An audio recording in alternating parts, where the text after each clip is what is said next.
Hello दोस्तों, नमस्कार, आदाब, सत श्री अकाल। आप सभी का स्वागत है मेरे YouTube channel the secrets of medicine पर, जहां पर आपको मिलती है मेडिसिन से रिलेटेड इंफॉर्मेशन।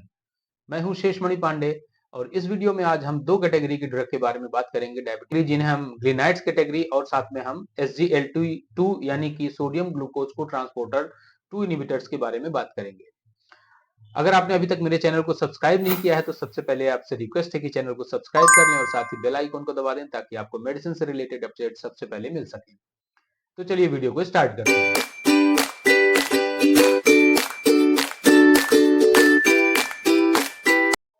सबसे पहले हम बात करते हैं ग्लिनाइड्स कैटेगरी के बारे में। ग्लिनाइड्स जिन्हें हम प्रैंडियल ग्लूकोज रेगुलेटर्स भी कहते हैं, अर्थात ये दवाइयां खाने के बाद बढ़े हुए शुगर को कंट्रोल करने के लिए दी जाती हैं।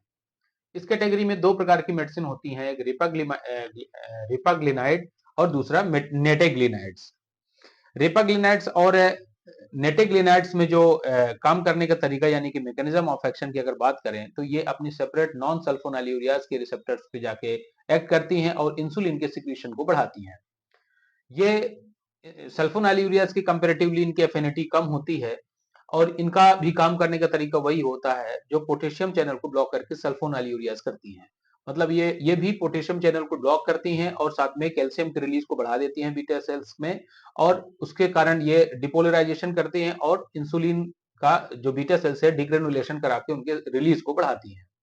अब इनके जो पॉपुलर ब्रांड होते हैं उसमें स्टारलिक्स है और दूसरा है प्रेंडिन। स्टारलिक्स जो कि रिलेटेड है नेटिग्लिनाइड से और प्रेंडिन रेपाग्लिनाइड से है।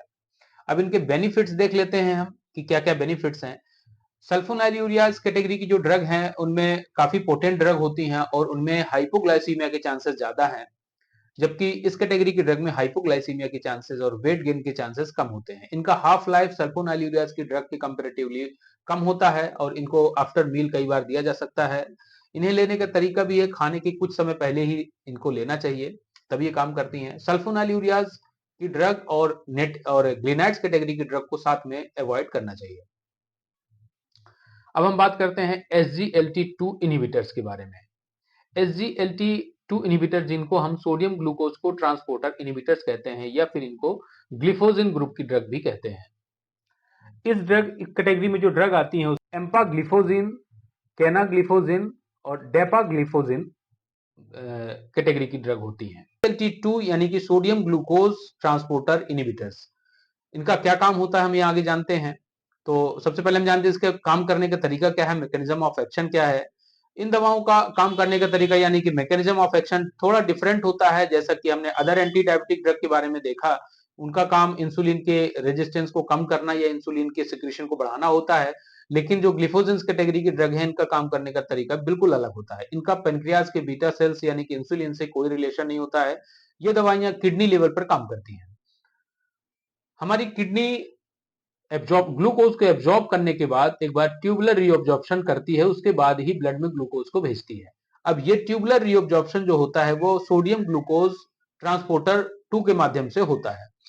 अब इस ट्रांसपोर्ट को अगर बंद कर दिया जाए तो क्या होगा कि ग्लूकोज दोबारा एब्जॉर्प्शन होने के बाद ब्लड में नहीं जाएगा, तो जो बढ़ा हुआ शुगर लेवल है वो कंट्रोल होता है।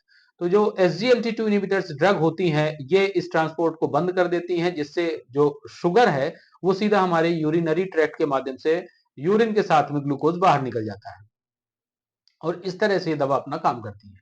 ये दवाइयां तब दी जाती हैं जब आमतौर पर जो कुछ पेशेंट जिनको इंसुलिन से रेजिस्टेंस बहुत ज्यादा हो गया है या जिनके पेनक्रियाज में इंसुलिन बनना बंद ही हो गया पूरी तरह से, तो ऐसी स्थिति में अगर उन मरीजों को हम वही दवाइयां देंगे तो वो बिल्कुल भी काम नहीं करेंगी और उनके बहुत ज्यादा साइड इफेक्ट्स भी झेलने पड़ेंगे।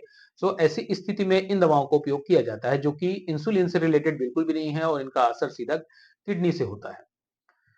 तो अब जान लेते हैं कि इनके क्या क्या बेनिफिट्स हो सकते हैं। इन दवाओं के बेनिफिट्स में देखा जाए तो ये कार्डियक फेलियर के रिस्क को कम करते हैं, किडनी से रिलेटेड जो रिस्क होते हैं उनको कम करते हैं, वेट लॉस होता है और HbA1c को ये 0.5 टू 0.7% तक डिक्रीज करते हैं। अब इसके कुछ जो साइड इफेक्ट्स जान लेते हैं। इसका फ्रीक्वेंट यूरिनेशन है जिसकी वजह से डिहाइड्रेशन होने के चांसेस होते हैं और बीपी लो होने का इसमें चांसेस हैं। दूसरा वेट लॉस होता है। अब हम एफिकेसी की बात करें अगर इसकी, तो इंटरमीडिएट एफिकेसी है। हाइपोग्लाइसेमिया सडनली जो शुगर फॉल होता है उसके चांसेस बहुत कम है। और कॉस्ट वाइज अगर बात की जाए तो ये थोड़ा सा कॉस्टली पड़ती है। आशा करता हूं दोस्तों कि आपको ये वीडियो पसंद आया होगा, और इस वीडियो के साथ ही हमारा जो एंटी डायबिटिक ड्रग का पूरा था कंप्लीट हो गया है। आशा करता हूं कि ऐसे ही आप हमें अपना सपोर्ट देते रहेंगे, और अगर आपने अभी तक चैनल को सब्सक्राइब नहीं किया है तो सब्सक्राइब करना बिल्कुल भी ना भूलें। मिलते हैं नेक्स्ट वीडियो में। Thank you so much.